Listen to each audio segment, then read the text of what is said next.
Today we're going to be replacing the CV axles in this Nissan Titan. I've got the truck jacked up with a jack stand and the wheel off. And I'm going to be needing a 32, 19, 18, 15, 14 millimeter sockets. And we're going to have to take a few things out first to get to that CV axle. And first step is we're going to remove this cotter pin and then this axle nut with the 32 millimeter socket. So the reason I am replacing these is I have a front end noise again, and I've got a little bit of play in the CV axle. I think that's what's causing it. I recently just did the brakes, retorqued everything while I was in here, and everything was good and tight. And I went with Track Motive from Rock Auto, simply because they're supposed to be HD, heavy duty. Not all the brands said they were.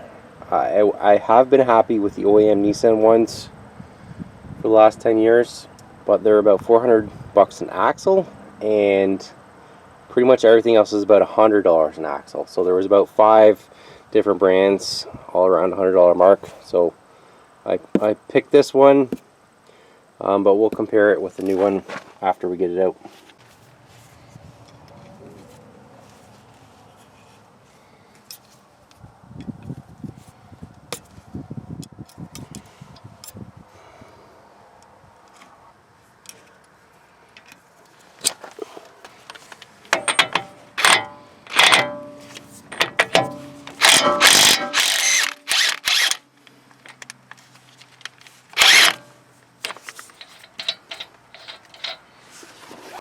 Okay, I'm going to go ahead and remove the brake.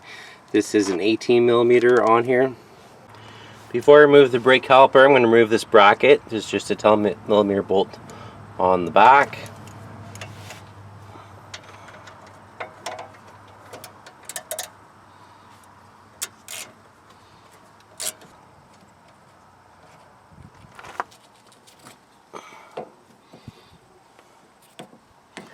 And I'm also going to release this ABS wire from that bracket.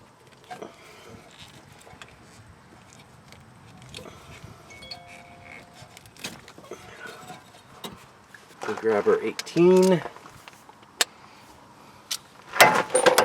And these are tight, so you might want to break your bar. I've also put a lug nut on the rotor so the rotor doesn't fall off. I'm going to remove this. Get the caliper removed, sitting on a bucket to protect the hoses. And I have removed the rotor and set it somewhere safe.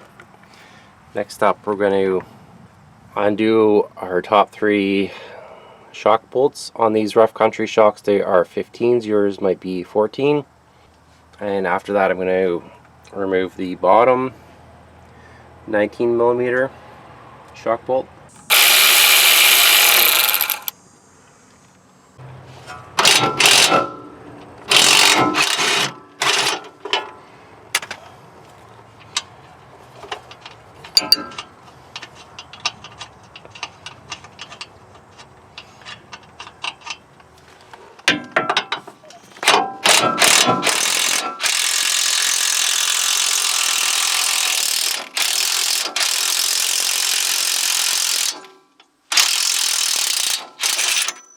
Okay, now I want to loosen this stud. I'm not going to remove it all the way. I'll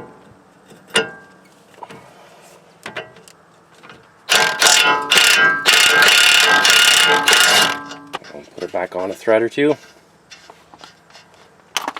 And then we'll separate that ball joint using the hammer method. That. And now we should be able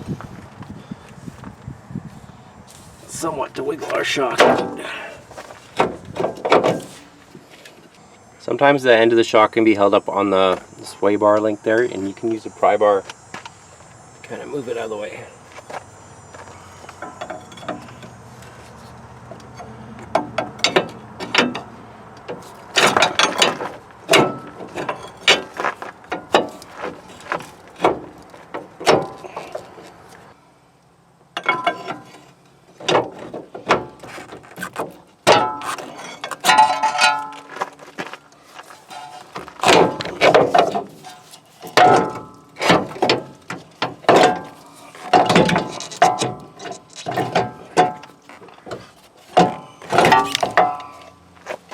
Okay, now we have pretty good access to those CV axle bolts.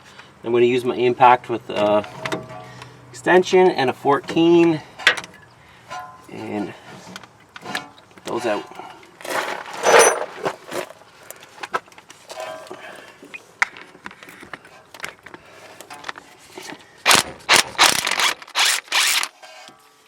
They come up pretty easily.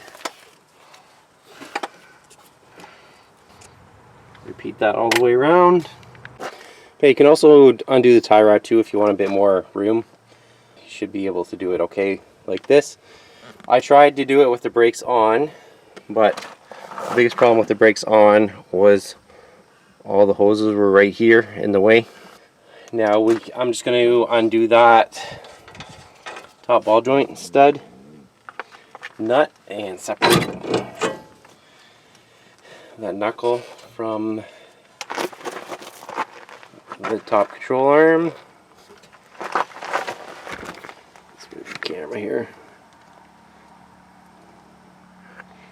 So we just move this out of the way.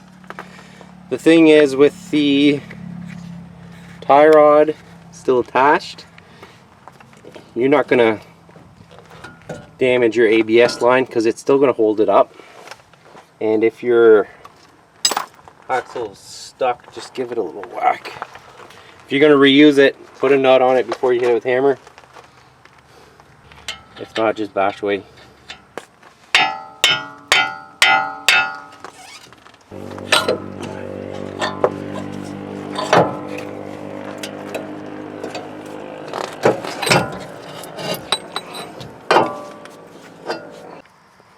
Let's look at our two CV axles here side by side, and you can already see differences.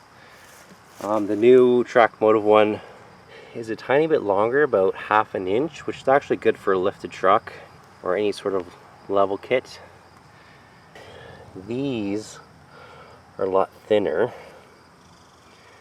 This diameter is also smaller on this one. This diameter is also smaller on this one. So for an HD, I'm not too impressed. Let's look at them a little bit more here. Just twisting them, there's a tiny bit of play, not very much. On this one, you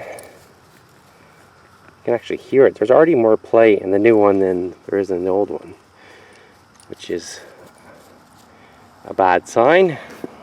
And then play this way. That seems really loose to me. That doesn't seem like it should be like that. This one is a lot less play that way. I don't know, let me know what you think. Let me know what brands you've tried. Based on looking at these right away, I wouldn't recommend getting track motive.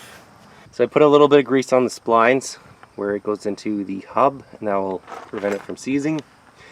And we can get it wiggled in.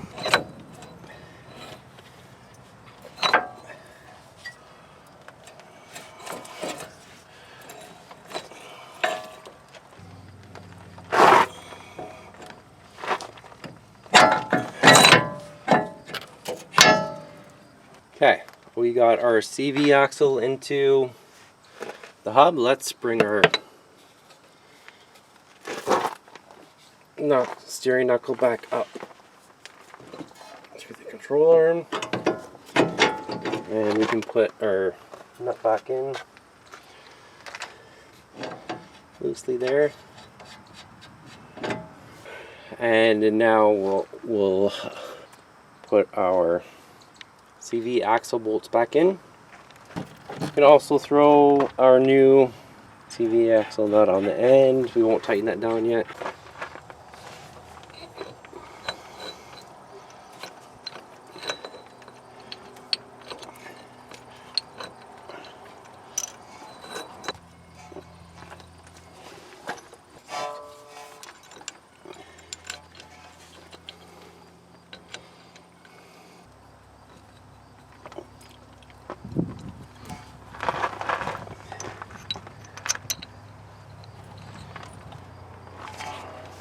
Throw your rotor and caliper back on, and then you can stick something in your rotor here so you can torque all the CV axle.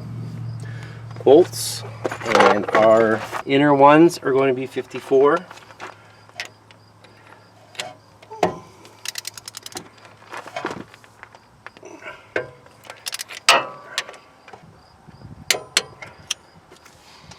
Repeat that on all of them. Our axle nut here is 110.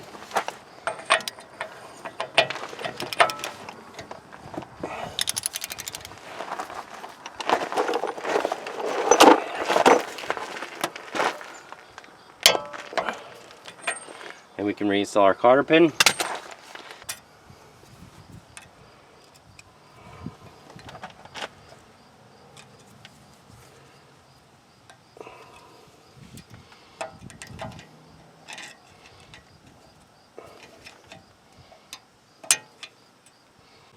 And I'm going to reinstall the shock. And I might just tip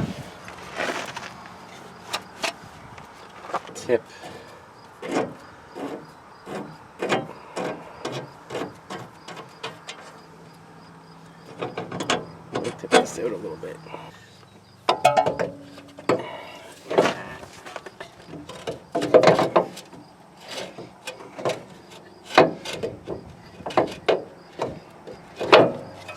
At this point, we can reinstall our lower shock bolt, and that is torqued to 99.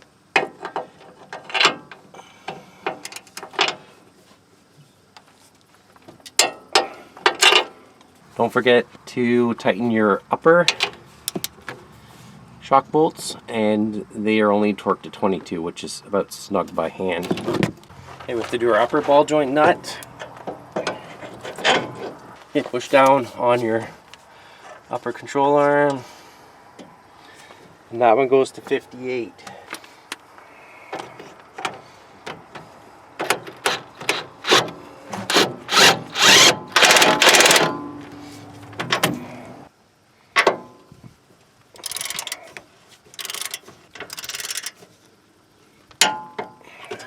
Reinstall your cotter pin if you have a castle nut here. This is a locking nut.